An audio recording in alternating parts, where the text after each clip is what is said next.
shacbiga karaamada iyo sharafta badan ee reer Somaliland maanta hadalkaygani wuxuu ku wajahan yahay dadka gobonimada iyo sharafta badan ee xariirta ah ee reer Burco.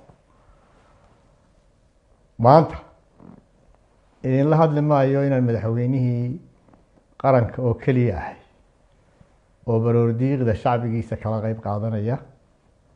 waxaan idin la hadlayaa inaan ahay aabe ka murugaysan geerida iyo khasaaraha ku dhacay qarankiisa. waxaan ahay muwaadin ka damqanaya wixii ka dhacay iyo xanuunkii ka dhashay Burco shalayto.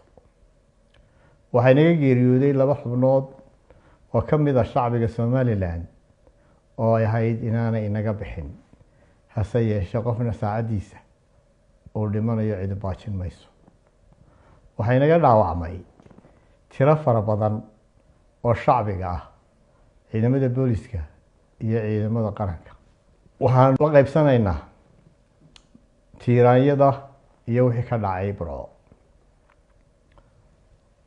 waxaan u sheegayaa shacbiga Somaliland in wixii ka dhacay halkaas xukuumaddu ay baadhis ku samayn doonto, iyadoo aan cidna gaar loogu jeedin.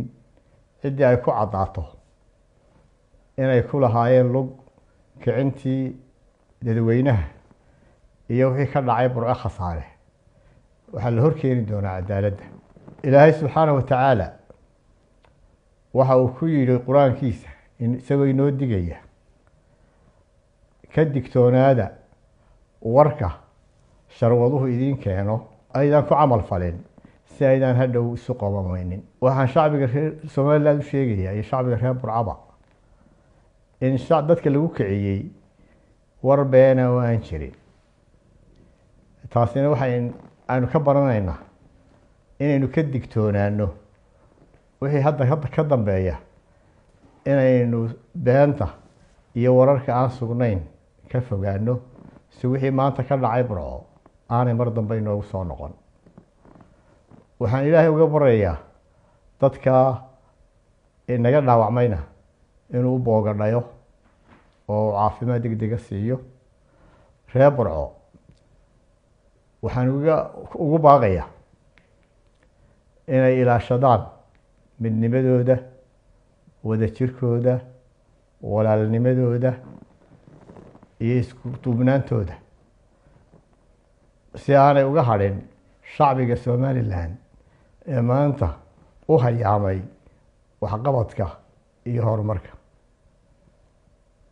waxaan ugu baaqayaa inay nabadda ilaashadaan, inay midnimada ilaashadaan. waxaan u mahadnaqayaa guddiga nabadgelyada gobolka iyo odayaasha iyo waxgaradka Burco ee xalayto soo afjaray wixii ka dhacay Burco. xukuumad ahaan waxaanu u diray xalay saqadii dhexe annagoo siinayna ahamiyadda ay leedahay arrintani ka dhacday Burco. wafdi ballaadhan oo xukuumadda ka socda oo hogaaminayo wasiirka arrimaha gudaha. xukuumad ahaan waxaan isla waafaqnay in ay xukuumaddu waafaqdo go'aamadii lagu soo afjaray wixii ka dhacay Burco. waxaan amray in la sii daayo dhammaan dadkii la xidhay. waxaana xukuumaddu u wakiilatay fulinta qodobadii ay isla qaateen guddiga nabadgelyada gobolka iyo odayaashu wafdiga xukuumadda ee Burco hadda ku sugan. waxaan ilaahay ka baryayaa hawshaasi inay si nabada inoogu soo afjaranto. waxaanu ogsoonahay duruufta ay ku nool yihiin qoysaska saraakiisha inaga xidhan ee maxaabiista ah. xilka koowaad baanu iska saaray inaan soo dayno maxaabiista dhammaantood. in waanu ku guulaysano waa la socota. inta kalena waxa naga go-an aanu wadadeediina haynaa sidii loo sii dayn lahaa.